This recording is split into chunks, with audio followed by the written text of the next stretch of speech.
자, 이번에는요, 두 개의 신문 기사를 비교해 보겠습니다. 주제는 정년 연장입니다. 주제는 같아도 내용은 다르다. 신문 대 신문 보시죠. 오늘 신문 대 신문 주제는 정년 연장인데요. 경향신문과 서울신문을 비교해 보겠습니다.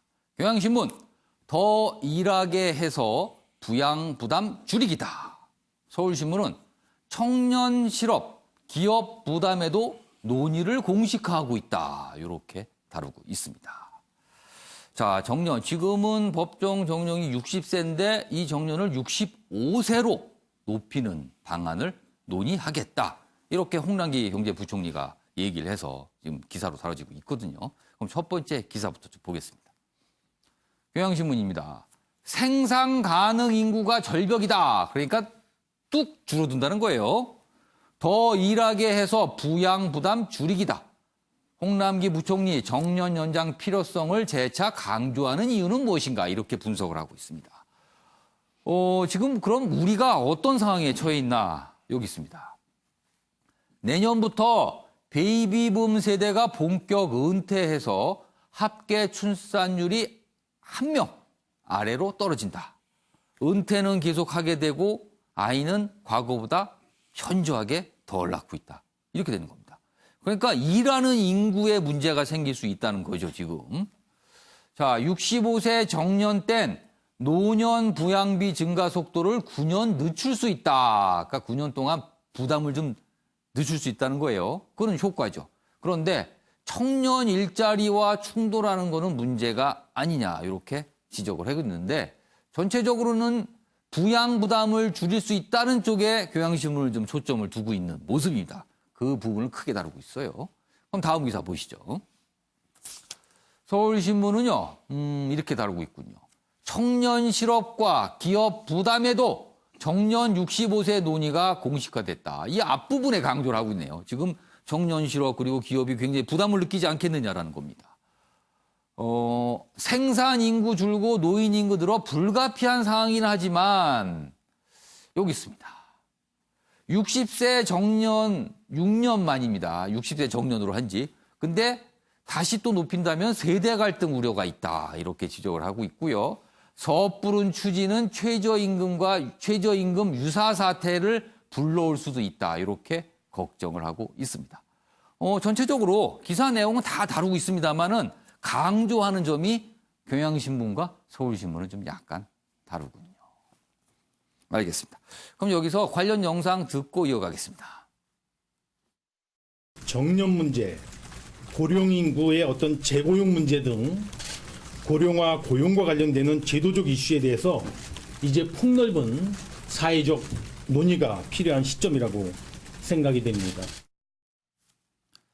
자, 지금 방금 보신 홍남기 경제부총리의 저 발언 영상은요, 어제 뭐 방송 대담은 아니고요, 그 전에 같은 내용을 얘기했던 영상을 저희가 준비했습니다. 자, 박원석 전 의원님. 네. 두 개의 기사 어떻게 보셨습니다? 약간 좀 강조한 점이 좀 지점이 달랐어요. 네, 강조점이 좀 다른데요. 예. 저출산 고령화라는 게 예전에는 그 우리 인구 구조의 예. 그 잠재적인 위험이었는데 예. 이제는 잠재적인 위험이 아니고 현실적인 위협으로 예. 이게 대두돼 있다고 보고요. 비단 인구 구조뿐만이 아니라 이렇게 해서 그 생산 가능 인구가 줄어들게 되면 그거는 이제 우리 경제와 또 복지 시스템 전반에 심각한 문제를 야기할 수 있어서 대책이 저는 필요하다고 보고, 예. 그러나 이제 이 정년을 연장하는 것이 과연 이제 어떤 문제를 낳을 건가에 대해서는 좀 예. 정밀한 분석이 필요한데, 예. 이걸 이 정년을 연장하게 되면 일단 청년 실업 문제와 충돌할 거다. 예. 내지는 기업의 부담을 지금보다 훨씬 더 늘릴 거다라는 예. 반론에 대해서 예. 실제 그런지 좀 정교한 진단과 분석이 필요할 것 같아요. 그러니까 최저임금 논란과 마찬가지로 예. 최저임금 인상이 객관적으로 필요한 게 사실인데 예. 그동안에 이제 최저임금을 둘러싼 논란이 어떤 면에서 굉장히 소모적으로 예. 전개되어 왔던 측면도 있거든요. 예. 그래서 실제 정년을 연장했을 경우에 그게 가져올 수 있는 이점과 또 그게 가져올 수 있는 다른 어떤 갈등이나 이런 것들을 좀 깊이 있게 예. 진단해서 대책 마련에 들어가야 될 것 같습니다. 조대진 변호사. 네. 경향신문은 정년 연장을 하게 되면 부양 부담을 줄일 수 있어서 지금 논의가 필요한 시점 맞다라고 얘기하는 것 같고요. 그리고 서울신문은 저 반면에 청년 실업이나 기업 부담을 고려하면 좀 신중해야 되는 거 아니냐 이렇게 지금 강조를 하고 있어요. 두 개의 신문 기사 중에 어느 쪽에 좀 더 공감을 하십니까? 저는 그 부담 줄이기 측면을 강조한 경향신문 쪽의 논조에 더 그 점수를 주고 싶은데요. 예. 일단 뭐 물론 이제 그 정년이 늘어나게 예. 되면은 청년들과의 그 일자리 다툼이라고까지도 표현을 하는데 예. 뭐 이런 경우들도 생길 수 있는 건 사실입니다. 근데 예. 하지만 노령인구 증가로 인해서 지금 뭐 60대 이상이 뭐 1년에 몇십만 명씩 늘어난다는 보고들도 있거든요. 그렇기 때문에 정년 연장은 어쨌든 필요로 하고요. 예. 세대 간의 갈등도 걱정은 되지만 예. 최근에 그 법원 판례 중에 그 일할 수 있는 그 손해배상의 기준으로 할 때 그 가동 연령을 60세에서 65세로 늘린 판례가 있었거든요. 그렇기 때문에 법원에서도 이제는 65세까지는 일할 수 있다라고 지금 보는 판례도 약간 65세 쪽으로 가고 있다는 그렇죠. 거네요. 그런 방향에서 볼 때 송랑기 부총리의 저런 그 예. 방향과 발언은 맞는 쪽이 아닌가 싶습니다. 유시찬 변호사는 두 개의 기사 중에 어느 쪽에 좀 더 공감하세요? 일단 일할 수 있는 그러니까 생산 가능 인구가 15세에서 64세까지니까 예. 일단 그것만 보더라도 예. 65세로 정년을 늘리는 것이 맞다고 보는데요. 예. 그러니까 정년을 늘리는 것이 고용 보장으로 연결되면 예. 기업 부담도 있고 청년 실업 문제하고도 또 이게 맞물린단 말입니다. 그래서 고용의 유연성에 관련된 제도도 도입을 해야 된다. 예를 들면 지난 2013년도에 60세로 정년 보장하면서 예. 임금 피크제 도입해서 노사 간의 갈등이 심했잖아요. 어. 그러니까 미리미리 저렇게 늘리겠다라는 그 제도적 고안에 앞서서 예. 그러면 고용 유연화와 관련돼서 어떤 제도적 장치가 필요한지에 대해서 같은 고민이 필요하다라고 생각합니다. 최영철 편집위원께서는 두 개의 기사 어떻게 좀 비교해 보셨어요? 65세까지 늘리는 것은 글로벌 트렌드죠. 세계 각국에서 다 65세까지로 늘리고 예. 있는 것이기 때문에 우리나라도 그러한 고령화 추세에 맞춰서 하는 것은 맞지만 예. 그러한 나라들과 우리나라의 처지가 매우 다르다는 거죠. 오. 우리나라는 지금 노동개혁도 하지 않고 예. 교육개혁도 하지 않기 때문에 예. 어떠한 개혁도 하지 않는 상태에서 선진국들이 따라갔던 그 길을 간다면 예. 결국에는 가장 피해를 받는 것은 청년들이다. 예. 청년들은 예전과 똑같은 학교 커리큘럼으로 공부를 하고 대학을 가고 대학을 나와서 예전처럼 똑같이 대기업을 가려고 하는데 예. 이렇게 65세까지 정년이 늘어버리면 예. 예전에 청년들이 갔던 일자리가 없어진다는 거죠. 결국에는 고용을 그만큼 늘릴 수는 없고 정년을 해서 나가는 사람은 줄어들기 때문에 예. 이러한 구조적 문제가 있다면 결국 우리나라 취업시장도 청년들이 외국처럼 스타트업 결국 예. 창업 시장으로 더 많이 가야 하는데 예. 지금의 교육 체제가 과연 그것으로 가게 유도를 하는 것인가? 그러한 부분에 대해서 정부가 장기적인 플랜을 갖고 여러 가지 개혁 과제들에 대해서 추진을 해야 하는데 지금 정부는 민주노총이나 뭐 여러 가지 각 사회 이익 집단의 눈치만 보면서 그러한 예. 개혁 그 작용들을 전혀 하지 못하고 있다는 것이죠. 이러한 부분에서 정부가 좀 각성을 하고 이러한 정책도 동시적으로 추진해야지 이러한 한 가지만 그 추진하고 한 가지를 놓아버리면 결국 불균형이 나서 예. 결국은 정책적 효과를 발휘하지 못하기 때문에 정부의 세심한 배려가 필요할 것 같습니다. 뭐 가까운 나라 일본을 보면은요 나이가 꽤 드신 어르신들이 일하는 경우가 참 많습니다. 어떤 뭐 주유소나 식당 아니면 운전하시는 분도 많거든요. 자 일본도 굉장히 이제 고령화 문제가 심각한 나라인데 어떻게 이 문제를 지금 풀어가겠는지 참고를 하고 있겠죠. 당연히 지금 우리 정부도. 아마는 잘 답이 없을 때는 외국에서 어떻게 하는지 보는 것도 좋은 방법일 수 있습니다. 자, 이번에는 두 명의 인물이 등장하는데요. 그 기사 보겠습니다. 여기 있습니다. 매일 경제입니다.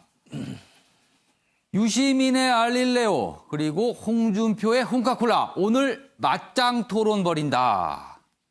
이거 참 여러 번 예고가 됐었는데 오늘 오전 11시에 두 인물이 만나서 토론을 합니다. 그리고 녹화를 하고요. 오늘 밤 10시에 동시에 각각 알릴레오와 홍카콜라 채널을 통해서 공개를 한다고 합니다.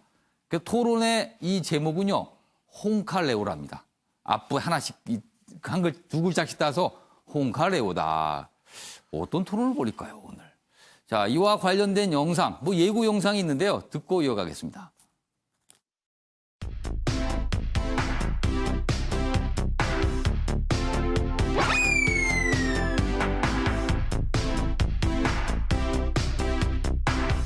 그러니까 홍준표 씨는 TV 홍카콜라를 잘 꾸려 나가시기를 응원을 하겠습니다.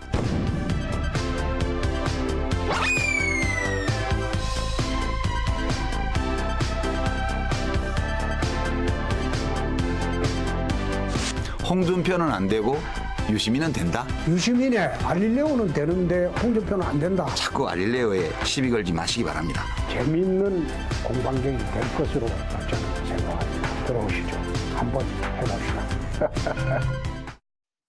자, 홍준표 전 대표가 재미있는 공방이 될 거다 뭐 이렇게 예고했는데요. 박원석 전 의원님. 오늘 토론, 맞짱 토론 우여곡절 있었습니다. 처음에는 뭐 술 한잔 하면서 한다는데 논란이 있으니까 그 술은 안 먹으면서 멀쩡한 정신 상태에서 하기로 했는데 어떤 이슈를 갖고 토론을 벌일까요, 오늘?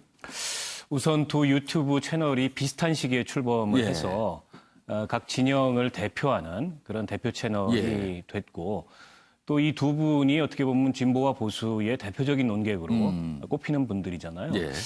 아마 거의 모든 지금 진영이 충돌하고 있는 쟁점에 대해서 토론이 가능하지 않을까 싶고 이게 1시간, 2시간으로 끝나지 않을 수도 있겠네요. 네, 그러면. 그보다 훨씬 더 길어질 가능성이 있고요. 예. 예를 들어서 뭐 경제 문제, 남북 관계 예. 문제, 그리고 지금 국회 정상화를 포함한 정치 현안 문제 예. 등등에 대해서 뚜렷한 입장이 있고 또 논점들이 있기 때문에 예. 그에 관해서 토론이 진행되지 않을까 싶은데 근데 좀 생산적인 토론이 됐으면 좋겠어요. 그러니까 서로 간의 주장을 하되 예. 거기서 뭔가 접점을 찾을 수 있는 또 두 분 다 이제 정치를 과거에 오래 하셨고 예. 지금은 어떻게 보면 현실 정치로부터 또 거리를 약간 두고 계세요. 예. 물론 이제 홍준표 전 대표는 정당인이고 그 유시민 이사장 같은 경우에는 당적을 갖지 않은 조금 예. 더 자유로운 입장이지만 어쨌든 지금 뭐 국회에서 벌어지고 있는 저런 정치적 충돌과는 거리를 일정하게 두고 있기 때문에 예.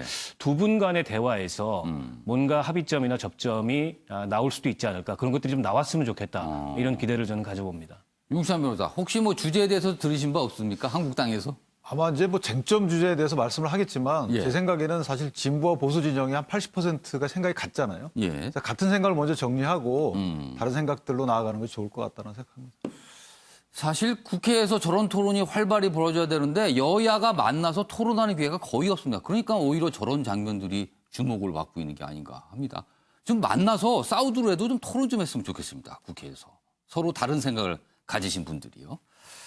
자, 마지막 기사가 될 것 같으네요. 보겠습니다. 국민일보입니다. 일단 제목이요. 트럼프 오지랖입니다. 오지랖이면은 괜히 간섭 안 해도 될 걸 간섭한다는 소리죠. 트럼프 대통령이 3일, 5일, 뭐 3일부터 5일까지 영국을 방문할 예정인데 영국 현지 언론 인터뷰를 하면서 이런 말들을 내놨어요. 영국은 EU를 떠나라.